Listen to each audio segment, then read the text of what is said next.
बागेश्वरीको विशेषतालाई केलाउने हो भने बागेश्वरी कलेजले पछिल्लो समयमा विद्यार्थीहरूलाई क्लासरुमबाट बाहिर समुदायसँग जोडेर अध्ययन गर्नुपर्छ भन्ने मान्यताका साथ कम्युनिटी आउटरिच प्रोग्राम सञ्चालन गर्दै आएका छन्। यसमा ब्याचलर, BBS र BA तहमा अध्ययनरत विद्यार्थीहरूलाई इङ्गेज गराउँदै आएको छ। विद्यार्थीहरूलाई यो कार्यक्रम इम्प्लिमेन्ट गर्नुभन्दा अगाडि शिक्षकहरूले विद्यार्थीहरूलाई ओरिएन्टेसन गर्ने गर्दछ।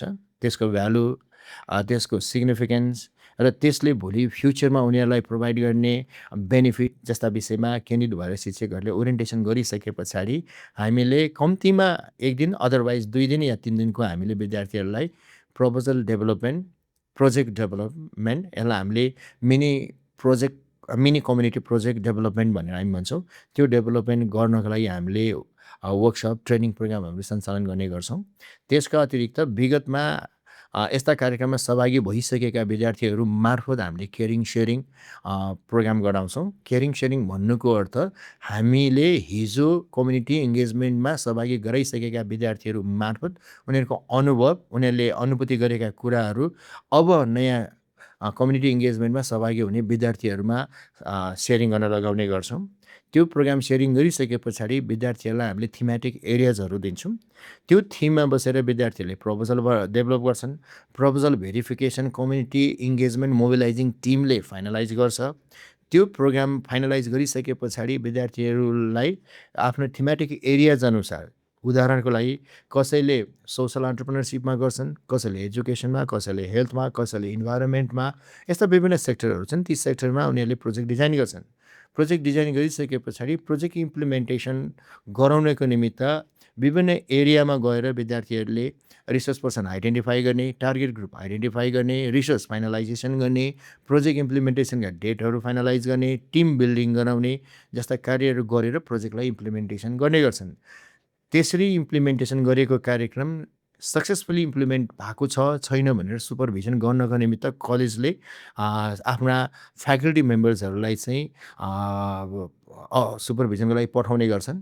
प्रोग्रामको इनागुरेसनमा, प्रोग्रामको क्लोजिङमा यस्ता प्रोग्रामहरू चाहिँ इम्प्लिमेन्ट गर्दै हुँदै आएका, सहभागी गराउँदै आएका छन् फ्याकल्टीलाई। यस्ता प्रकारको प्रोग्राम हाम्रो 1 दिन, 2 दिन, 3 दिनसम्मको हामीले चाहिँ आवश्यकताअनुसार हामीले प्रोग्रामहरू चाहिँ गर्दै आएका छौँ। यस्ता प्रोग्राम कतिपय कन्टेक्स्टमा भक्तपुरभित्र र भक्तपुरभन्दा बाहिर नजिकका जिल्लाहरू र परपरका जिल्लाहरूसम्म गएर हामीले चाहिँ यस्ता कार्यक्रमहरू गराउँदै आइरहेका छन्।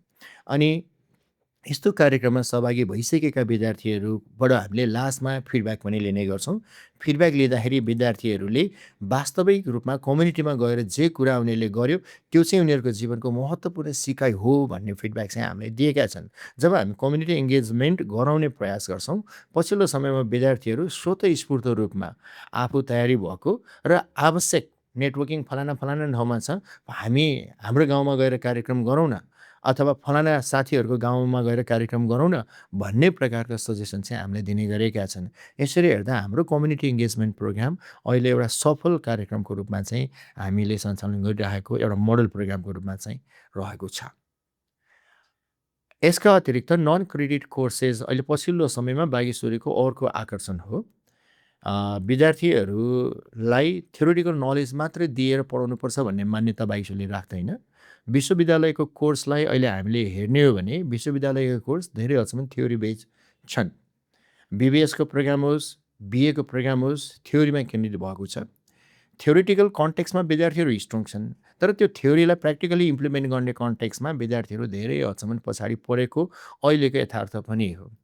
त्योलाई मध्यनजर गरेर हामीले हाम्रा विद्यार्थीहरूमा थ्योरिटिकल कन्टेक्स्टलाई प्र्याक्टिकली कसरी इम्प्लिमेन्ट गर्न सकिन्छ भनेर 50 घन्टाको 3 क्रेडिट आवर मेन्टेन हुने खालका नन क्रेडिट कोर्सेसहरू हामीले इम्प्लिमेन्ट गर्दै आइरहेका छौँ।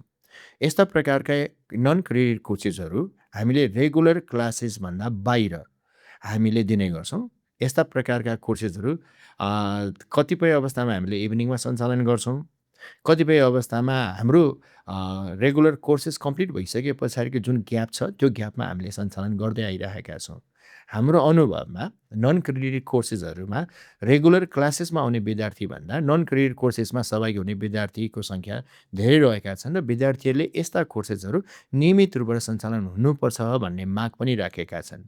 हामीले त्यस्ता कोर्सेसहरूलाई अहिले बजारको आवश्यकताअनुसार, विद्यार्थीको रोजाइअनुसार हाम्रो टिमले कोर्स डिजाइन गरेर इम्प्लिमेन्ट गर्दै आइरहेका छन्। उदाहरणको लागि नन क्रेडिट कोर्सेस अन्तर्गत हामीले एआईका कोर्सेसहरू, ट्याक्सेसनका कोर्सेसहरू, अकाउन्टिङका कोर्सेसहरू, डिजिटल मार्केटिङका कोर्सेसहरू, एन्टरप्रेन्योरसिपका कोर्सेसहरू रहेका छन्। यसका अतिरिक्त अहिले हामी लोकसेवाको कोर्सेस हामी डिजाइन गर्दैछौँ। ब्याङ्किङ सेक्टरका कोर्सेसहरू हामीले डिजाइन गरिराखेका छौँ। सम्भवतः हामी छिटै यसलाई इम्प्लिमेन्ट पनि गर्छौँ।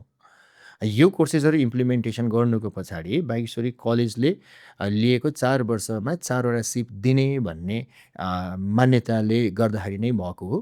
यसका अतिरिक्त हामीले सफ्ट स्किल डेभलपमेन्ट प्रोग्रामहरू पनि हामीले गर्दै आइरहेका छौँ। बागेश्वरी कलेजमा भर्ना हुन आउने विद्यार्थीलाई पहिलोपल्ट बागेश्वरी कलेजको जुन टिचिङ पेडागोजी चेन्ज भइरहेको छ त्यसमा एडजस्ट गराउनको निमित्त हामीले इन्डक्सन प्रोग्राम 3 दिनको प्रोग्राम हामीले सञ्चालन गर्दै आइरहेका थियौँ र अब हामी फेरि गर्दैछौँ। त्यसमा विद्यार्थीहरूलाई बागेश्वरी कलेजमा अध्ययन गर्दाखेरि चाहिने फर्स्ट इयर अध्ययन गर्दा चाहिने सफ्ट स्किल्सहरू जस्तै कम्प्युटरका क्लासेसहरू भनौँ, पावर पोइन्ट डेभलपमेन्टका प्रोग्रामहरू भनौँ, एआईका बेसिक कोर्सेसहरू भनौँ, यो वर्षदेखि हामी दिन लागिरहेका छौँ। यसको लागि हाम्रो तयारी भइसकेको छ। अनि क्रिएटिभ राइटिङ, एकाडेमिक राइटिङ, त्यस्तै गरिकन विभिन्न प्रकारको workshop, seminars, training, skill boosting ट्रेनिङ्सहरू, ल्याङ्ग्वेजका क्लासेसहरू हामीले नियमित रूपबाट दिँदै आइरहेका छौँ।